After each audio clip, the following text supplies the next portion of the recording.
আমরা পরিষ্কার বলে দিচ্ছি, হয় আপনারা বিচার নিশ্চিত করুন, না হয় আপনারা যাওয়ার রাস্তা খুঁজে বের করুন।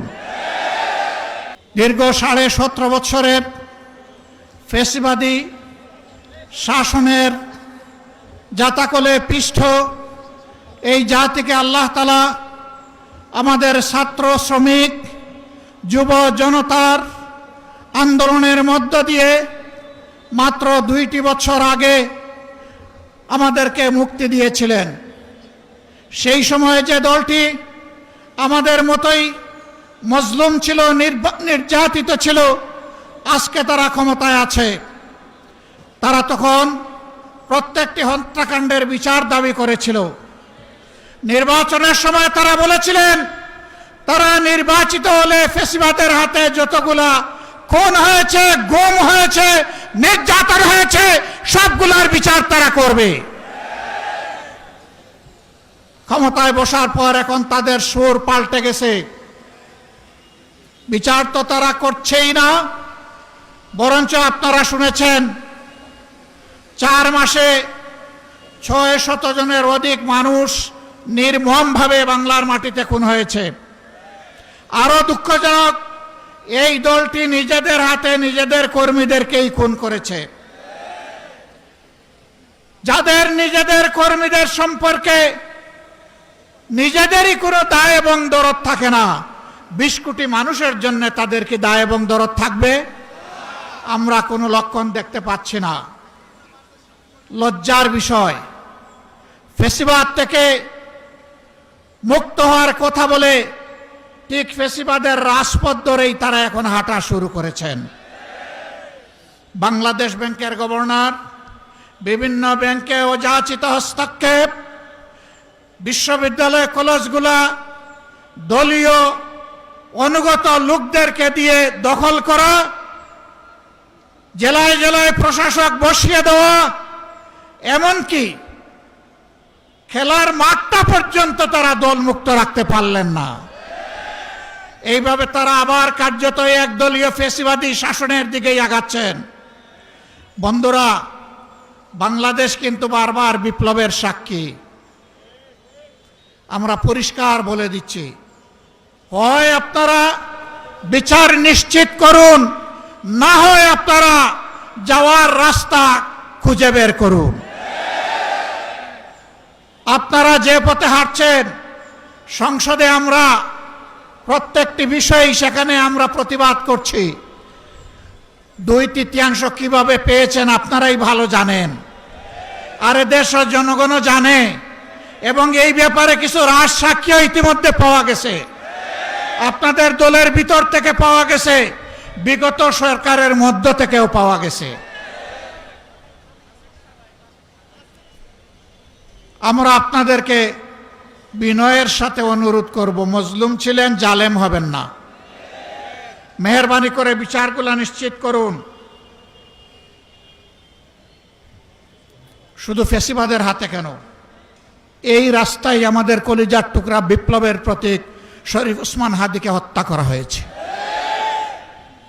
তার বিচারও ধামাচাপা দেওয়ার চেষ্টা চলছে। এখন পর্যন্ত চার্জশিটটি দেওয়া হয় নাই। কাকে খুশি করার জন্য, কোন সত্যকে আড়াল করার জন্য এটা করা হচ্ছে, জনগণ জানতে চায়।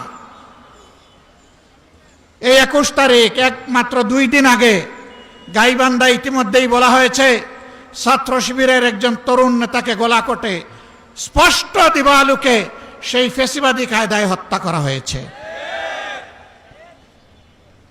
হ্যাঁ, হত্যা করে মানুষকে দুনিয়া থেকে বিদায় দেওয়া যাবে, কিন্তু কোনো আদর্শকে খুন করা যাবে না। এদেশের মানুষের অন্তরে, কলিজায়, হৃদয়ে, মগজে সব জায়গায় বসে আছে মজবুত ভাবে রাসূলুল্লাহ সাল্লাল্লাহু আলাইহি সাল্লামের আদর্শ। এই আদর্শকে নির্মূল করার চিন্তা করবেন না। যদিও আপনাদের একজন সিনিয়র নেতা ঘোষণা করে দিয়েছেন নির্মূল করবেন, অতীতে যারা নির্মূল করার ঘোষণা দিয়েছিলেন তারা নিজেরাই আজকে নির্মূল হয়ে গেছে। নির্মূল বেশি করবেন না, এটা এক ধরনের ভাইরাস।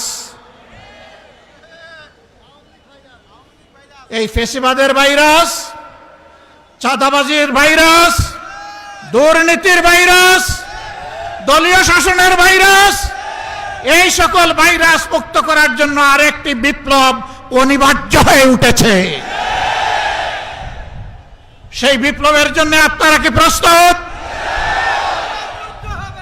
মানুষের জীবন, ইজ্জত এবং সম্পদ, দেশের সীমানার জন্য আরেকবার কি জীবন দেওয়ার জন্য প্রস্তুত আছেন? বন্ধুরা, এই বয়সে আমি এবং আমরা পিছিয়ে থাকবো না, সম্মুখ সারিতে থাকবো, আড়ালে আবদালে নয়। তবুও বাংলাদেশের দিকে কাউকে লাল চোখ দিয়ে তাকাতে দেব না ইনশাআল্লাহ। কোন কালো হাত বাড়ালে সেই হাত গুড়িয়ে দেওয়া হবে। 20 কোটি মানুষের 40 কোটি হাত এই দেশকে পাহারা দিবে ইনশাআল্লাহ। কারো বাবার সাধ্য নাই এ দেশের স্বাধীনতা এবং সার্বভৌমত্ব নিয়ে টানাটানি করার। মহান আল্লাহর উপর ভরসা করে আপনাদেরকে আগামীর সেই বিপ্লবের দাওয়াত আজকে দিয়ে রাখলাম। সংসদে যতদিন পর্যন্ত কথা বলার পরিবেশ থাকবে, জাতির স্বার্থে যতদিন পর্যন্ত থাকার দরকার হবে, তার বাইরে আমরা 1 সেকেন্ডও থাকব না। যেদিন সংসদের প্রয়োজন ফুরিয়ে যাবে, যেদিন মনে হবে এই সংসদে আর কথা বলে লাভ নাই, সেদিন সেই সংসদে খোতা হাফিজ বলে আমরা বেরিয়ে আসব। প্রস্তুত থাকুন সেই বিপ্লবের জন্যে। অন্যায়ের সাথে কোনো আপত নয়, নতুন পুরাতন কোনো ফ্যাসিবাদ মানি না। পুরাতন পরিত্যাজ্য, নূতন ঘৃণিত, কোনো ফ্যাসিবাদ মানব না ইনশাআল্লাহ। জীবন যাবে, জীবন একটাই, সেই জীবন যাবে আল্লাহর জন্যে, সেই জীবন যাবে মানুষের জন্য।